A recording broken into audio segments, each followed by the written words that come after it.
Good evening, everyone. Um, why is it we're always missing Yoli? Why? It, I mean, it said audio only. She's here. Yolanda, always seems like it's just us two. Like, Always. are you coming back on anytime soon? Well, good evening, everyone. Welcome to another rendition of Frontline News, where we bring you frontline news from around urban America and beyond, and of course, conversation and discussions as well from the front lines of urban America and beyond.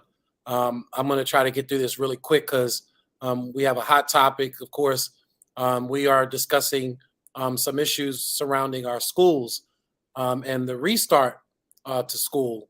Um, and but before we get to the conversation this evening, really quick, I just want to get some of the housekeeping out of the way. So, of course, this show is being brought to you by People Empowered by the Struggle. We are a one-stop shop for all struggles.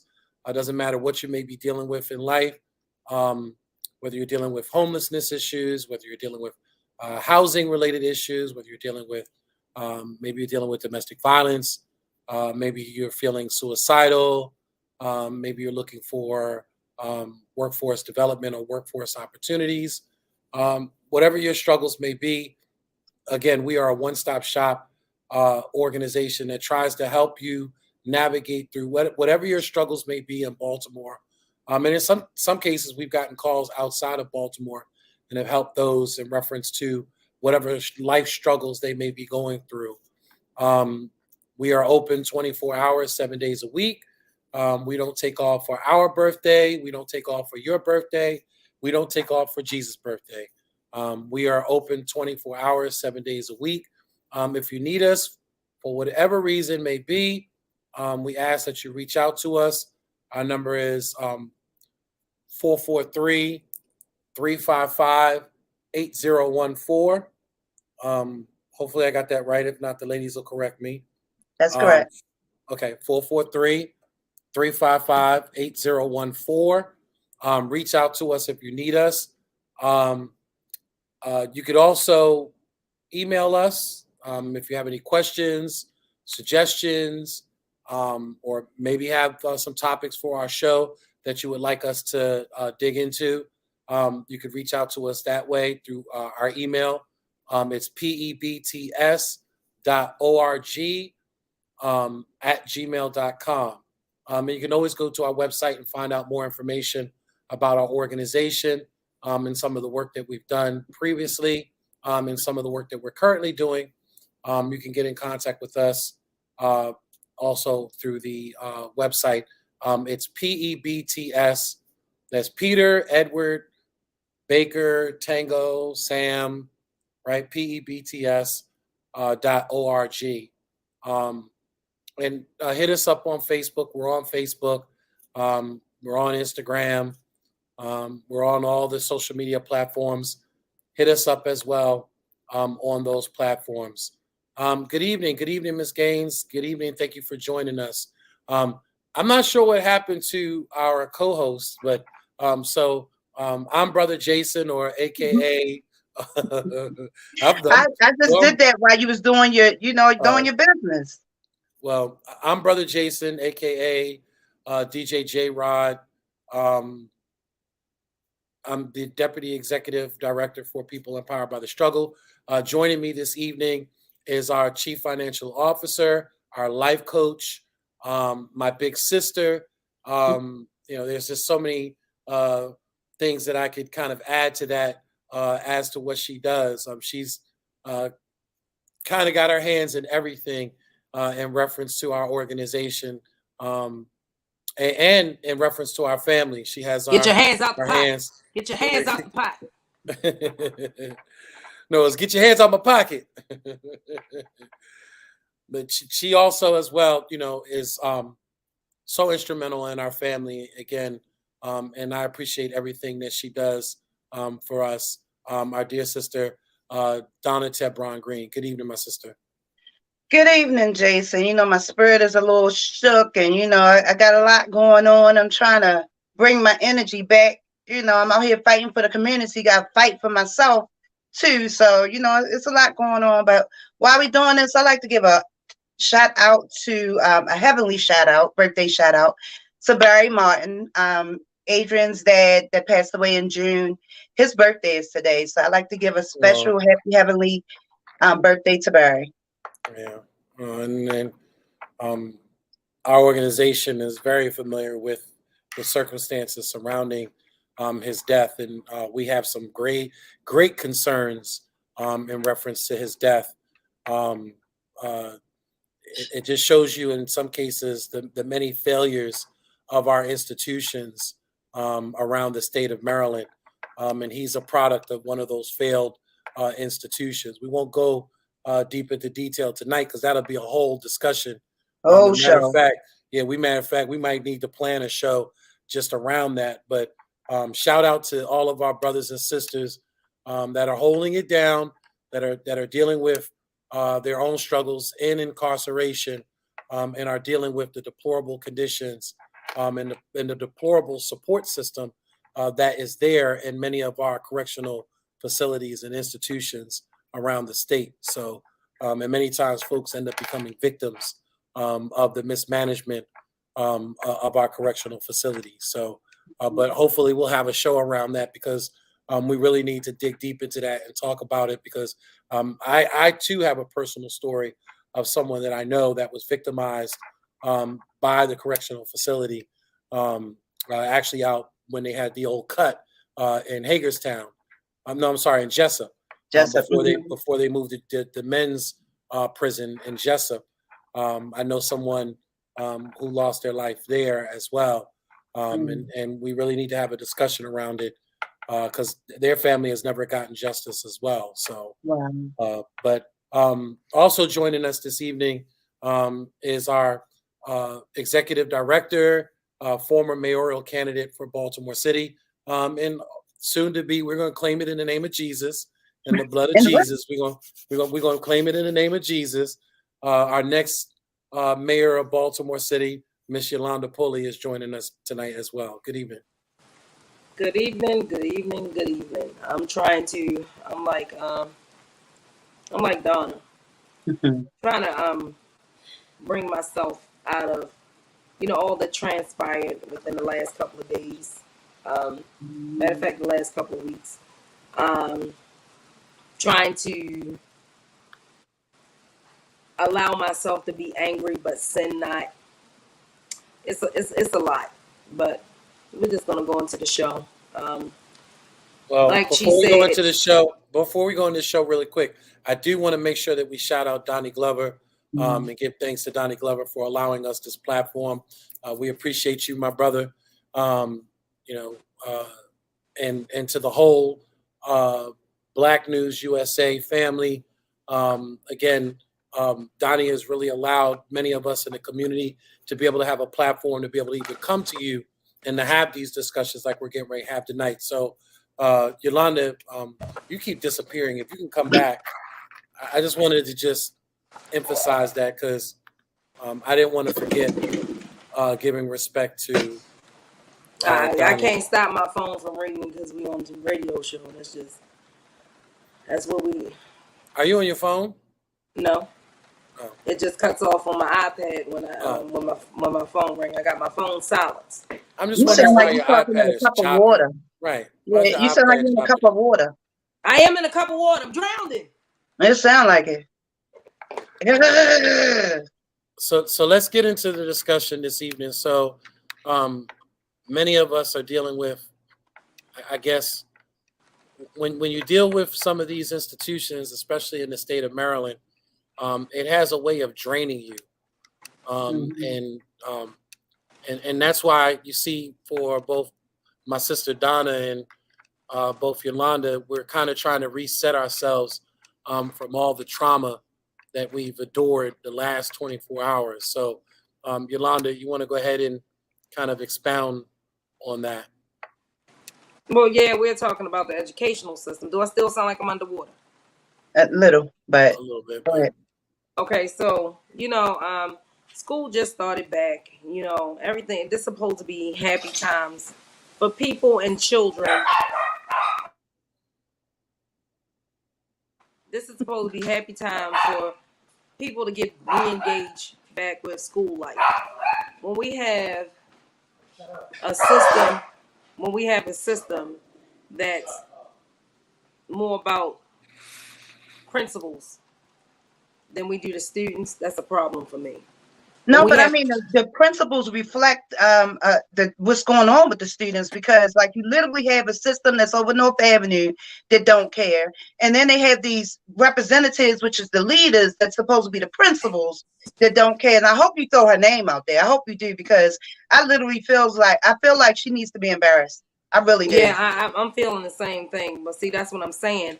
When we have principals that feel like our schools, our tax-paying money schools, belong to them, that's a problem for me. Because you feel like there's no accountability for what you do because you feel like that's your school. It's no way on God's green earth a child should have been illegally suspended from school the second day for a freaking hoodie. Hmm. Um, right. And let's just say what it is. It was illegal. She lied. There still is no suspension papers as of today. And now she's starting to attack other children that's associated with that child. And it's my son that she's attacking. And we're not going for this. This woman stood in front of my face today and told the assistant principal, don't engage with her.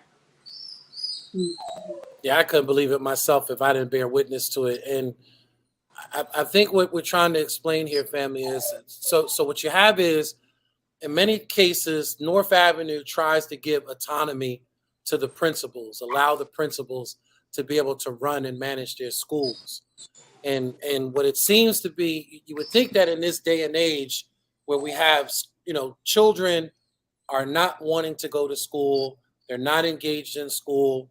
We have, over a 60% of students in Baltimore City are not reading, writing, doing arithmetic at grade level.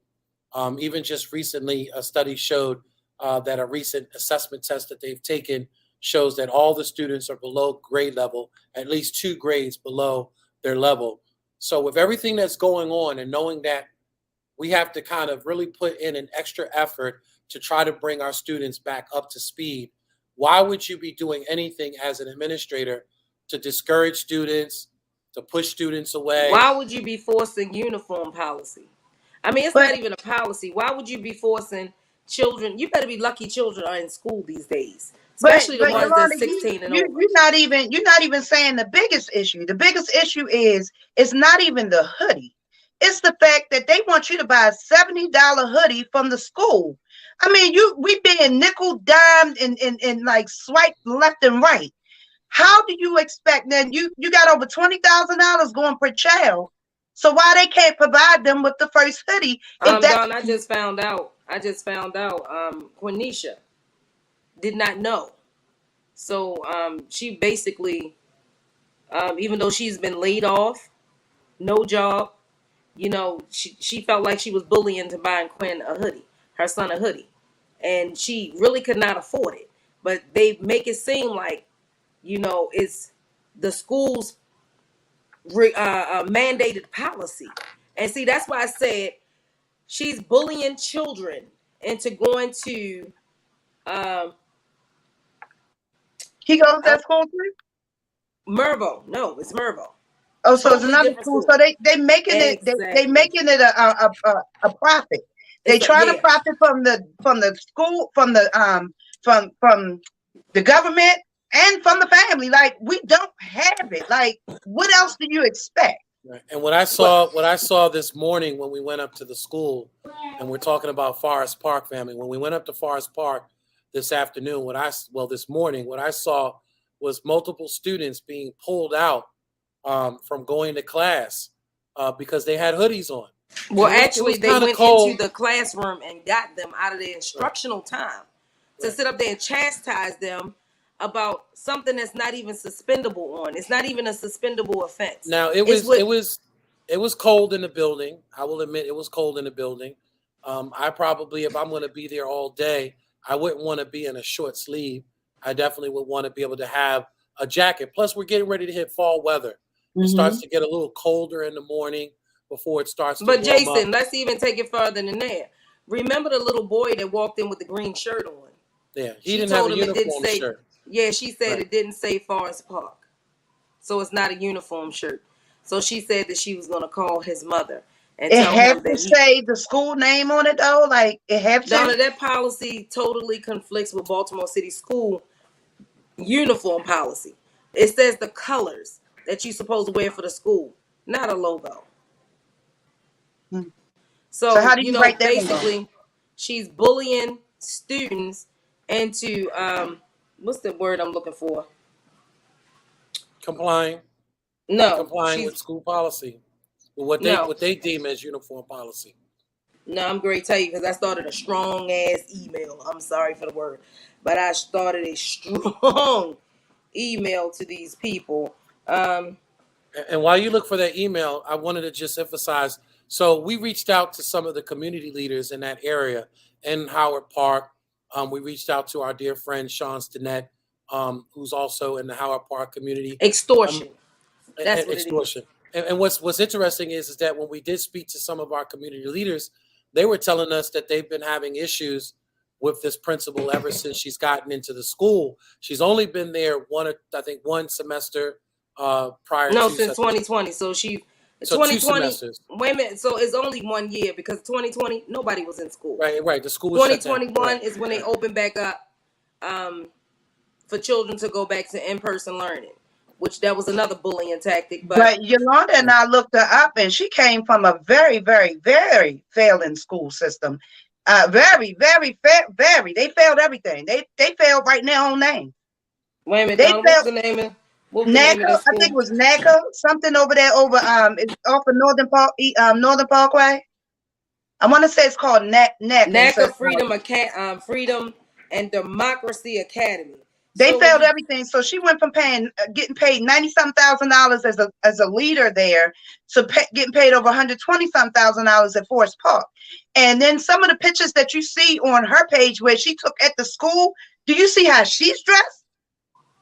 Right. She literally looks like she going to a club downtown. Like, no, I mean tomboy club. Mm-hmm. Like she had on a sweatshirt with a whole lot of words on it. Like it's nothing appropriate. And it wasn't like it was no uniform type of color. So at least as a principal, because I remember our principals, like the men used to dress in suits and the women used to have like pantsuits on most of the time. Correct. Like what are they doing? They trying to fit in like some sort of skirt or blouse.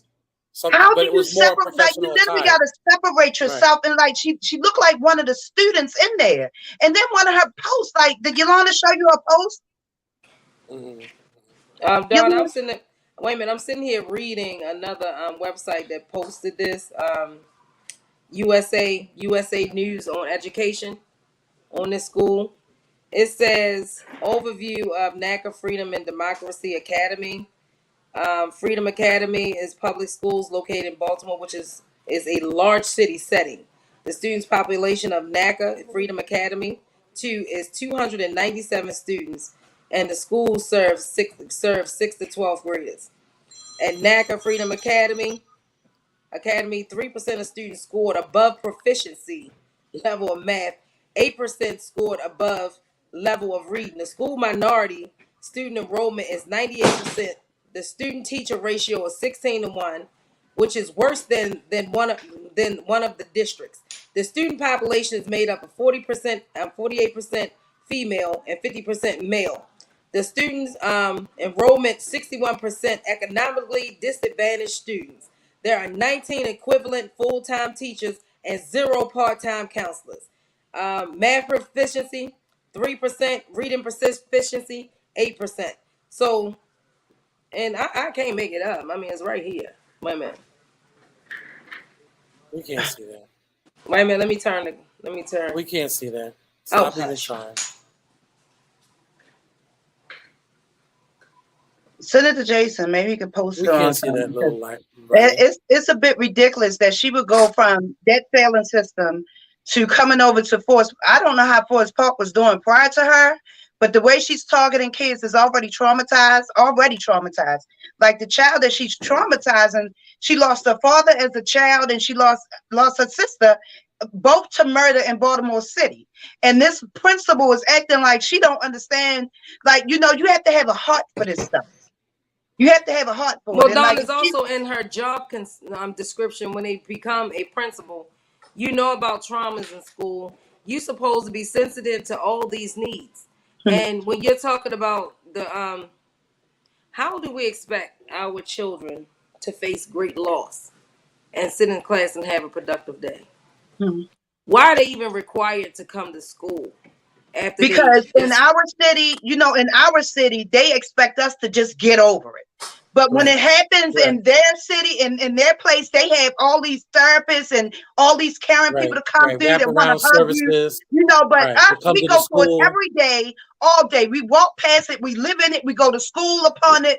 You know, we do it every day, and they just expect us to just, you know, and that's what I mean about the stick. That's what I mean about the stick. You're going to push it and push it and pull it and push it until it breaks. And then when it breaks, when you're dealing with that situation out there, and can't nobody get control of it, because if no one shows none of these children and these adults that's been re-traumatized, if nobody cares or show them their care, how much angrier do you think they're going to get?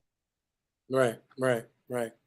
Well, it's interesting because we reached out, like I said, to some of the community leaders in that area to just inquire about this particular principle. And it was interesting that Sean Stinnett had made it a point to kind of tell us that, you know, that they've had some questions and concerns that have come in reference to the principal, and that they've actually been trying to reach out to the principal to try to talk to her and to get a take as to, you know, just what's going on, you know, with these parents that have some concerns about her conduct and the way that she seems to be ruling over the school.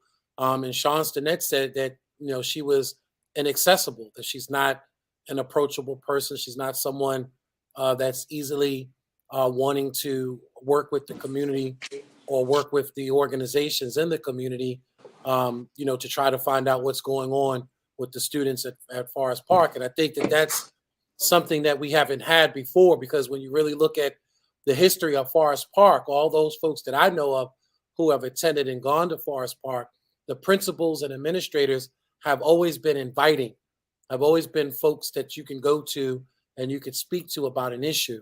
Forest Park has always been considered to be more of a premium level school when it came to the administrators, when it came to the staff, when it came to the curriculum. It always That's seemed not to in be line. more. That's not in line with what they want, Jason. You know, they get rid of all the good administrators, all the good teachers, all the good principals. What happened to the principal that was there previously? Yolanda said she was a pretty good principal. Was she retired? Yeah, It's like the I'm not well, failures for of sure. some reason, I Or don't know whether if she she didn't was. come back after COVID. No, I don't know if she was forced out or, you know, she just took a step down, but now she's a teacher. what? Yeah, I just found that out the other day. Mm. Wait a minute, Jason, I'm sending you this. I want you to put it on the screen for me. I wonder, Not the was that first by one. choice? Because Right. what principal you know? Because that's not a promotion. Or maybe she felt like she could do more good as a teacher. That's what I'm saying. I don't know if it was choice or force.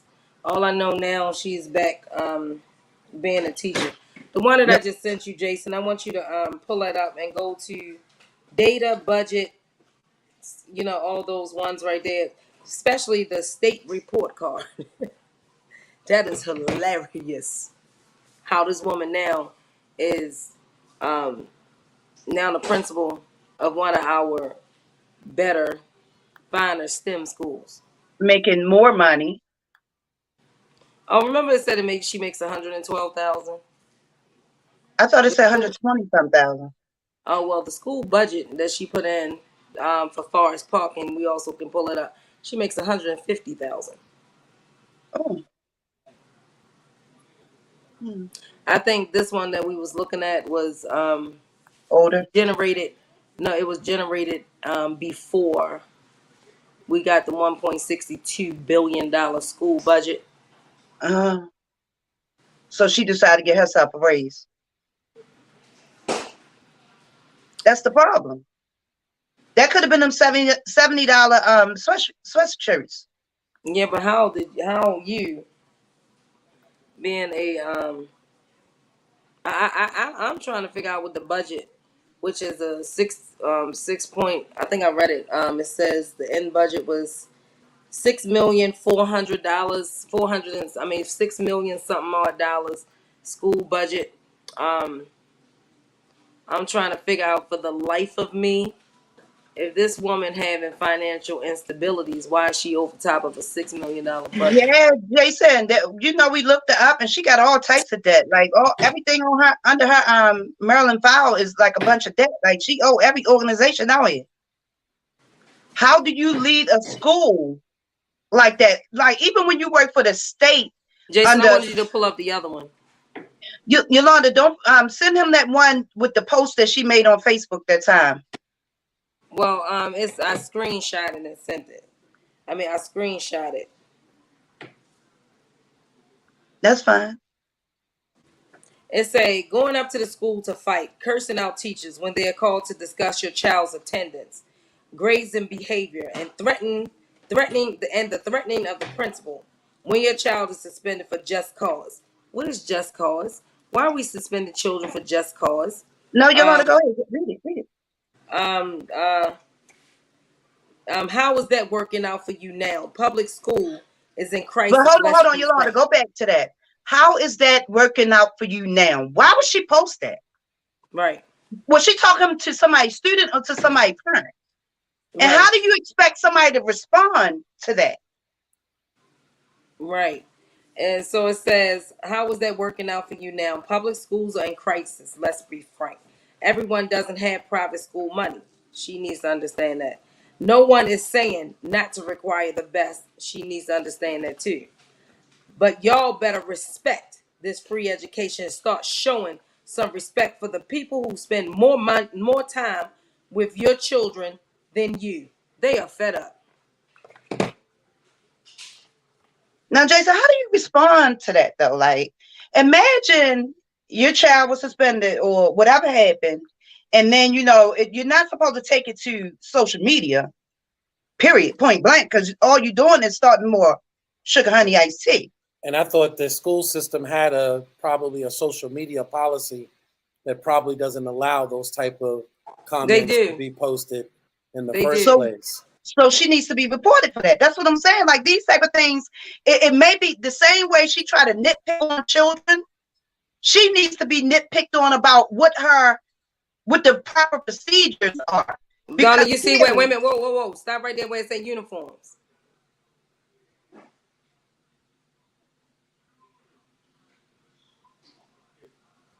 Where do it say it requires to be Forest Park High School?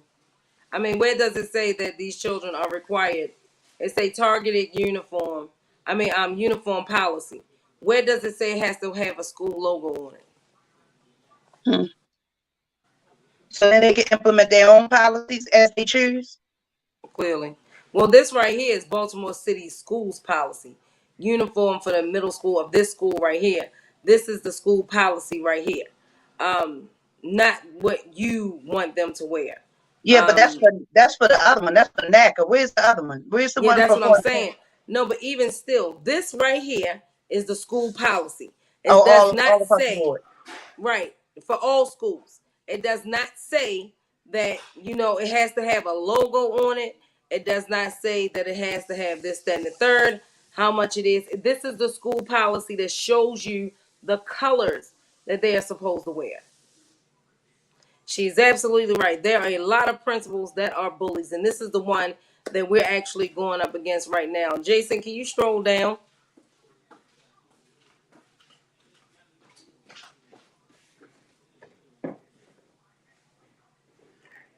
Okay, wait a minute. Whoa. Go back up. Go to state report card.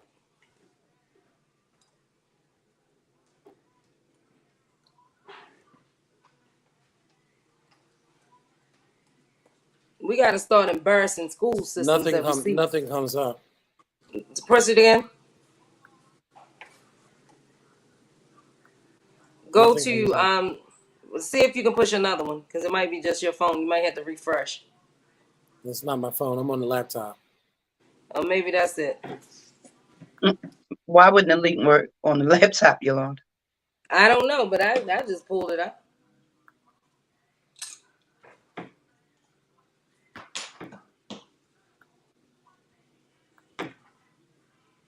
Yeah, but the way they're doing it, it's like The school it's like survey. it's The school intentional. survey came out.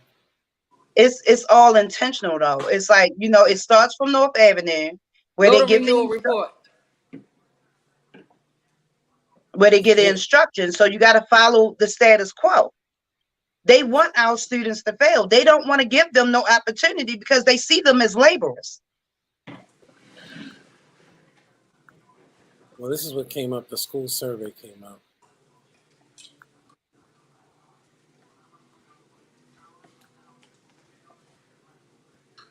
Yeah, you could have got 5 parents to fill it out, and it made it look like 91% and all that crazy mess. They know that parents don't fill them things out, so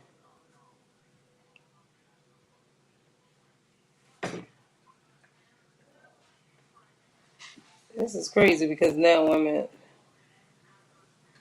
the budget comes up.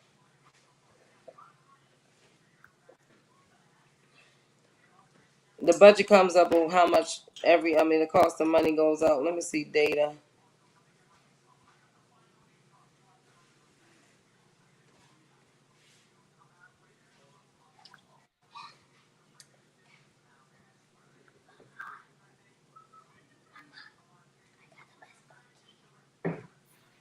And again, I'm not sure if there's anyone that may be watching out there who may be an alumni of Forest Park, may have been, a former graduate of Forest Park.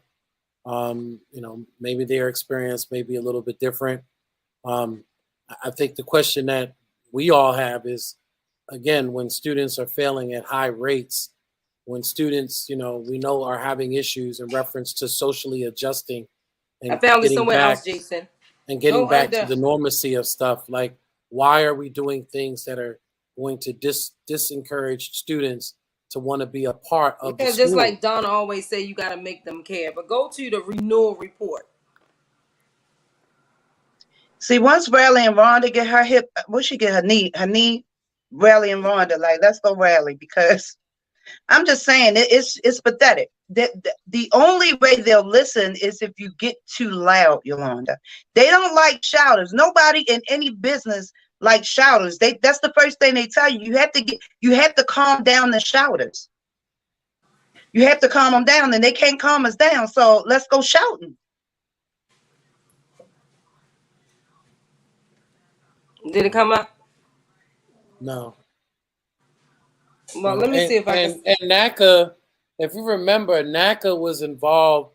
Matter of fact, one of the, and I think I told you this, one of the hosts on Radio One used to come on that was part of NACA. So you're familiar with NACA? I never heard of them. Yeah, I'm very familiar with NACA. Now that the name is starting to hit me, especially when I look at the full name, Freedom and Democracy Academy. We used to have a doctor who was like one of the main administrators. So this was a charter school. Mm-hmm. And this was a charter school that actually came up on a Project Baltimore investigation. They were one of the ones that were cheating on the test scores. And matter of fact, they were chasing down one of the old Project Baltimore video footage. You see them chasing down one of the administrators as she's getting in her car. What year was that? What year was that? This had to have been 2018. This is right. She was there. This had to have been right She before. was there then. Right. She This was there right before the shutdown. Well, this she was all was right there. before the shutdown. Find out, yo.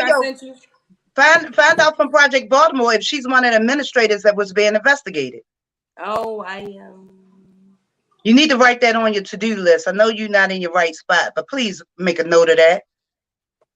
Yeah, that name is starting to really come up now. And like I said, there was I forget the doctor's name who used to come on all the time. She actually had a radio show that used to come on Radio One all the time. And she was always asking for solicitations and donations and stuff for the school. And I remember one time she was even saying that the school was under attack. I'm gonna have to Google that. NACA I didn't school. see it. Well, Jason, did you see what I sent you? That's the name. I think it was Dr. Horton is her name. I'm actually thinking that that's her name. Yep, Dr. Horton was her name. And they actually had NACA 1 and NACA 2. There was two of them. Well, she's two. It was actually, well, they were ran by the same organization. So there was actually two schools they had. Are they closed now? Yeah, they're closed. They were closed because of the issue with the graduation rates and how were they justifying graduating students. Well, that's what they do. They inflated it and come out. Can you pull up the thing that I just sent you? And now that you said it, I didn't realize that you were talking about that school. Matter of fact, I'm about to send it to you. Matter of fact, Baltimore City group that won 1.5 million federal grant to expand has closed its final school. Right. And it says that's why she came up there. They closed that in August of 2020, Yolanda. Yeah, according to this, says a Baltimore City school and that's when she was convinced the federal government to give 1.5 million, saying that the money would make a huge difference in the lives of its students. And this was for NACA 1, by the way. So, and again,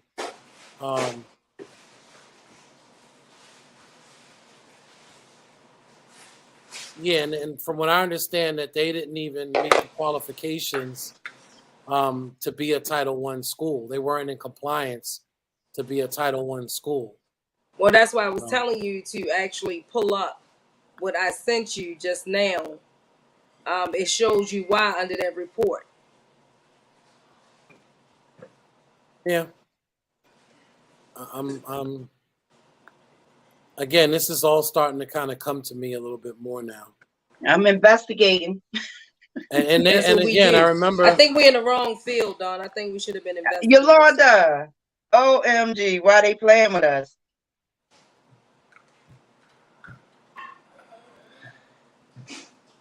Fox 45 ain't got nothing on us. Except for legal stuff. I mean, they have the money. But if we can find it.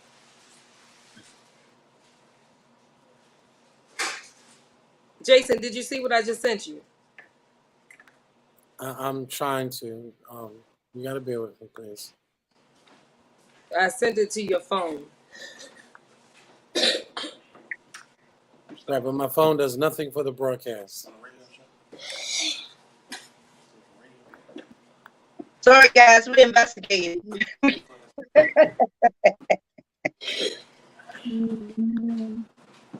Grade change and allegations at city schools. Educators say shut it down.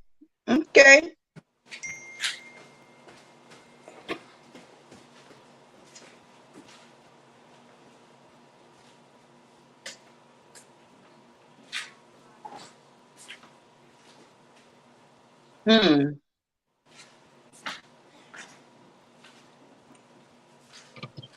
It's my internet. It's not doing nothing.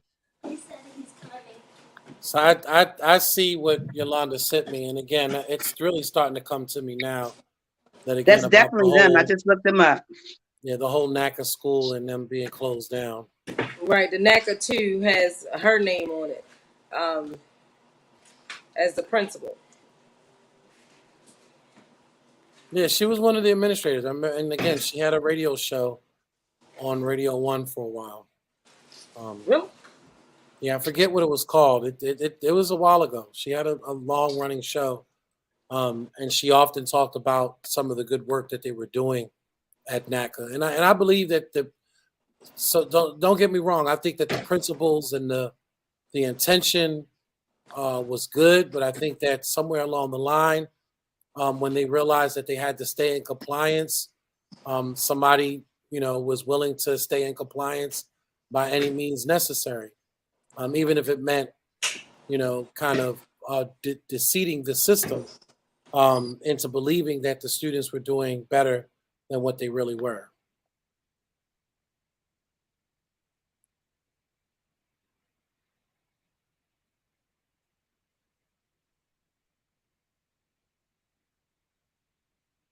Like this, okay, let's take it again. The school down at Augustus Fells. They took the principal from Augustus Fells, from the other school that she basically was accused of the same thing. The test score changing, enrolling ghost students and all this stuff. And they put her in Augustus Fells. What's the difference between them doing that and this right here? Right.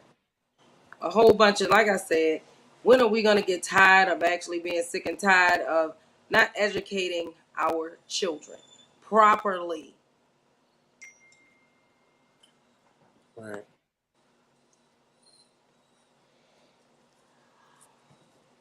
But see, like we said, people's silence is consent. And it shows a million times that they're going to continue to do our students wrong, our children wrong, because nobody stand up for what's right, only what's white. And let this had been going on in a white school. I told you they need laborers. You know, they have to do it. It's intentional. Did you see the I put it in the group, the investigation on the grade changes at NACA too. Like they had teachers actually letting them know what was going on. Yeah. I want to see. Yeah, I remember the big scandal behind it, and like I said, shortly after all of this went down, she dropped off the radio program. She stopped hosting the radio program. Who the principal lady or somebody else that was with them? She was an administrator, so she was one of the main people that founded the whole NACA program. And again, she also used the radio show as a platform to try to raise money and awareness for the school. You know, that the school needed resources and the school needed help. It was if it was to continue doing the work that it was doing. So how do you go from a completely failing school that was changing grades and most likely deaf all over the place to getting paid even more money in a school system that was in a school that seems to you to be better, or y'all to be, because I don't know anything about Forest Park, to be a little better than the West? How do they do that to our students? I'm not sure. And again, when you're talking about a prestigious school, Wait, Ms. Gaines said, was this the school that had the shooting in 2018? Which one, Ms. Gaines? NACA or Forest Park? Talking about NACA.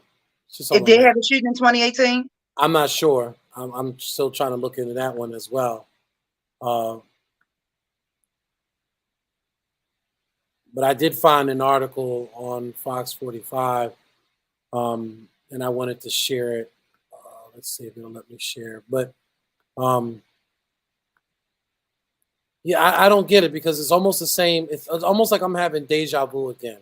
And I think that's why I'm so kind of like pausing between reading and looking at some of this stuff, family, because like we just finished going through this with my son's old school with over in Emerson Village with Augustus Fells. Like, you know, that school went through some of the same thing. The administrator that came into Augustus Fells, you know, literally came from a failing school. You know, that was accused of some improprieties as well. And then here she comes and becomes an administrator. I'm going to play this clip. Let me see if this clip will play. We are this national. Can y'all hear that? But we're local voices. Okay. We have 4,000 journalists around the country. They know the voice of the people there. The National Desk, America's News Now.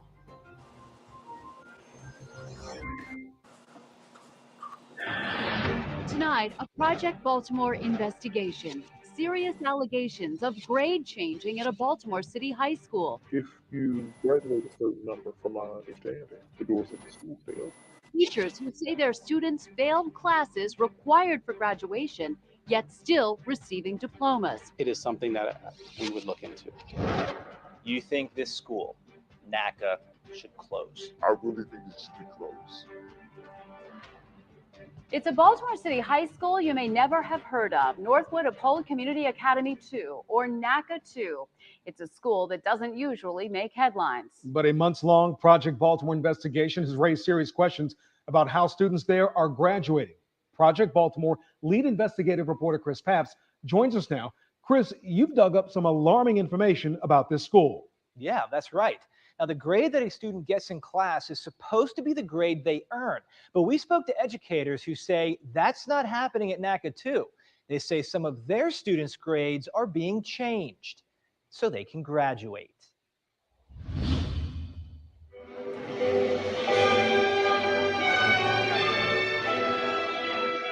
The music,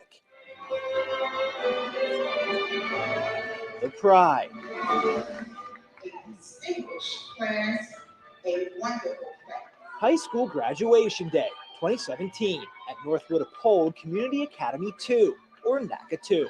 A day where 44 men and women walked across the stage, receiving the culmination of 12 years of work. I certify that these students, all the batches before, have met the graduation. It's a moment, a diploma, that many of these graduates, according to their own teachers, may not have earned. Some earn the grades, some don't. You know that you failed some of these kids in your class and they should not be graduating. What I did, I put the grades in, and if someone changed the grades, then that was on them. And focus was to have the fabulous 44 to graduate. No matter what. No matter what. You're doing a disfavor to these kids. When they get out there in the real world, they cannot compete because they're not prepared. These two educators do not want to be identified. And the city is known for retaliation. But they couldn't stay quiet. It's not fair to the student. These educators are from NACA 2 in Northeast Baltimore. It's a transformation high school, which means it's funded with tax dollars like a traditional school, but it's run by an independent operator. According to district data, it has 17 teachers. Fox 45 spoke to 3 of them, who said grades are being changed so students can graduate. It's not fair to the parent of the student. It's not fair to us as a community. Through months of investigating, Project Baltimore obtained these final grades as submitted by a teacher and report cards from NACA 2. Here's some of what we found. One student failed physics and a foreign language senior year. Both required courses, yet still walked across this stage. Another student graduated after being absent or late to school more than 100 days during the year and had a first quarter GPA of 0.0. We found 6 seniors who failed Spanish 2, another required course, yet every one graduated. If you graduate a certain number, from my understanding, the doors of the school stay open. If you keep the enrollment rate up, keeps money coming in. City schools are funded in part based on student enrollment, and Project Baltimore learned enrollment at NACA 2 is down 12% in 4 years. This is a list of the kids that graduated from the school. A lot of these students never came to school. I don't know how they got away with walking across the state.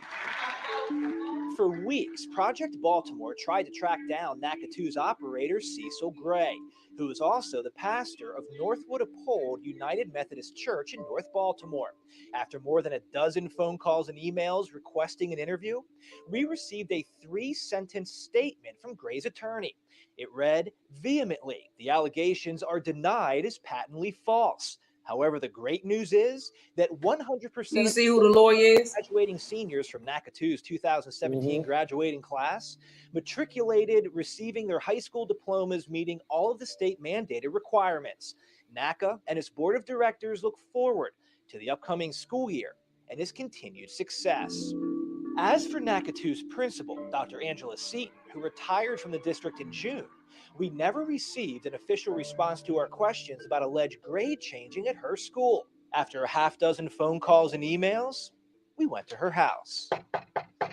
Hi, Dr. Seaton, it's Chris Pabst from Fox 45. I saw that your blind peeked open. But she would not open the door. If we can just have a moment of your time. It said the principal. We just want to ask you a few questions about your time as principal at NACA 2. Since we knew she was home, we waited and waited. Eventually, her lawyer showed up. Dr. Seaton, she's unavailable today, but She's in her house. well, she's not available to speak. She's not going to make any statements today. Attorney Roland Brown told us his client has been an educator in Baltimore City for 4 decades and has done nothing wrong. We showed him the report cards we wanted to show the principal. Again, Dr. Seaton has not been presented with any of this. That's because she won't talk to me. She will not be a scapegoat for a system that's alleged to be dilapidated. She's broken no policies, no procedures. She's followed them to a T. We're not alleging that she necessarily did anything wrong. We just have some questions that we would like her to answer. The system has failed our children, and we are allowing it to continue. You firmly believe NACA should not open in the fall? Absolutely not. The school should close. It should close down. I really think it should be closed. The students deserve better? Yes, much better. Much better. And then what amazes me is that Now, this story is just the beginning of what we've uncovered at NACA 2. In the following weeks, we're going to take you through our investigation. We're going to go over some of the numbers at the school, like test scores and graduation rates. And what we found, the educators at that school couldn't even believe. And as we go through this process, we want to hear from you. What do you see? So, Jason. Yeah. It says that lady was the principal. So why did it list her as the leader? I thought who? Well, you got it. She must have came in after that lady retired after all this mess hit the fan. She had to have been already in the school system to you're absolutely right, Chad. It's not the only one that's doing it, but the thing is, we need to do our own investigations on who they're putting in our schools and why they're putting them there without our consent. Well, that's what I was going to say. That's that is what seems to be the biggest problem here, is that many of these schools that have been accused of these improprieties, in many cases, the educators that were in there or other administrators that were in these schools tend to get cycled back into the system. And in some cases, we see that they get promoted because the principal that was at Augustus Fells wasn't a principal prior to. She was part of the administrative staff of an older school, but she got promoted to principal when she got to Augustus Fells. So Because it's she keeping up with their status quo. Like that's what they do. The same thing, same situation we found out in housing. They take them from one project and stick them in another. They take them from one school and stick them in another. That's what they doing. Right. And it's system-wide. Miss Gaines, loyalty. Miss Gaines, can you do me a cases. favor? You said the A school is a part of this. Can you do me a favor? If No, you she have, said, "Is the A school She said, "Is it part of this?" Oh, is A school part of this? Yeah. I don't know about. Could you give me a call and we can do our investigation on it? I think it's Jason, system-wide. It comes Jason, from post more the phone avenues. number. Jason, post the phone number so she can give me a call.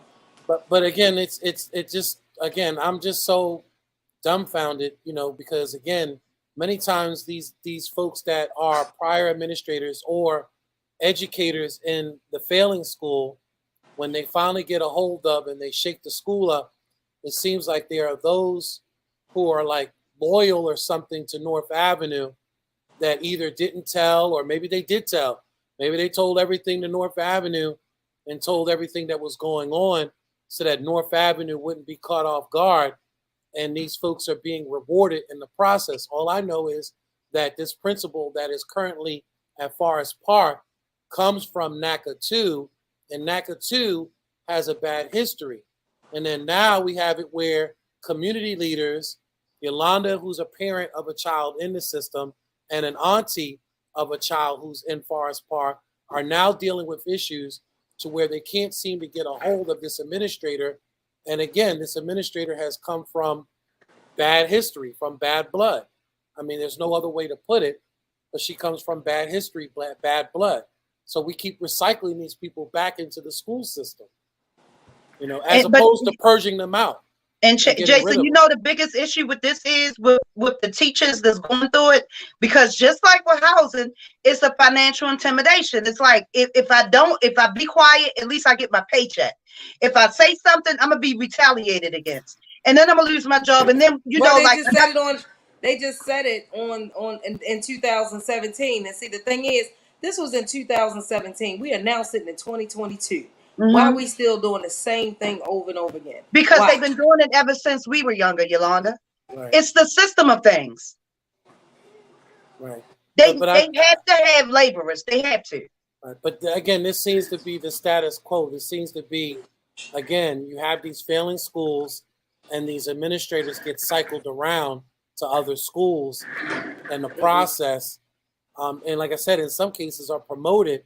How do you justify that? How do you justify promoting folks that have come from a system that has already done harm to our community, that's already done harm to our families?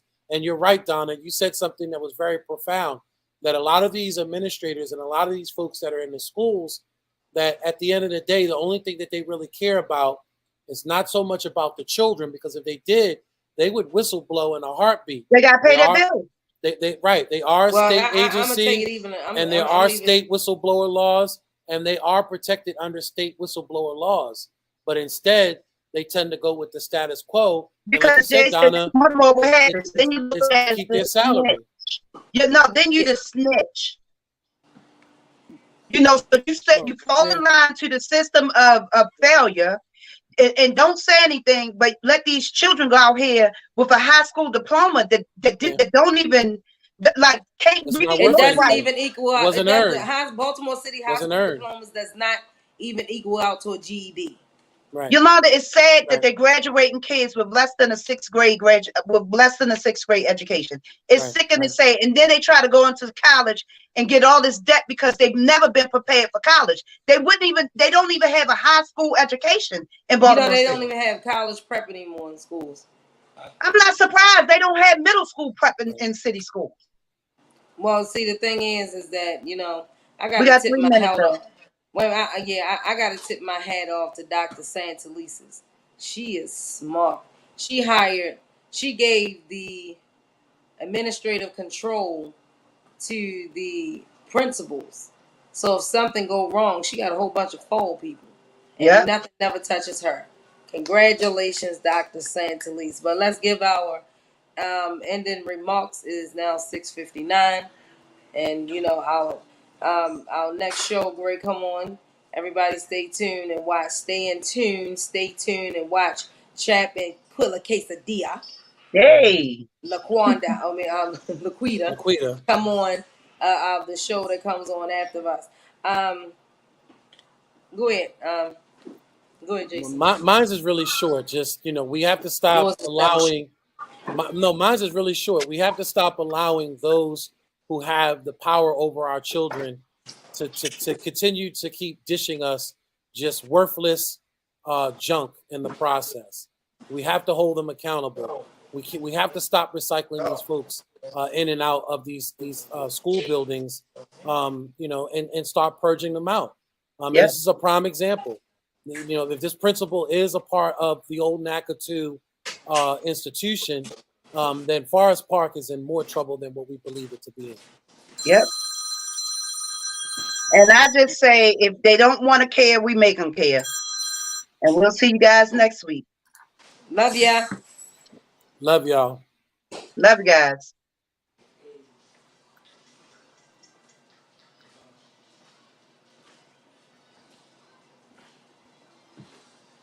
Yep, she's absolutely correct. All right, till next week, fam. Yeah, call me, Miss Gaines.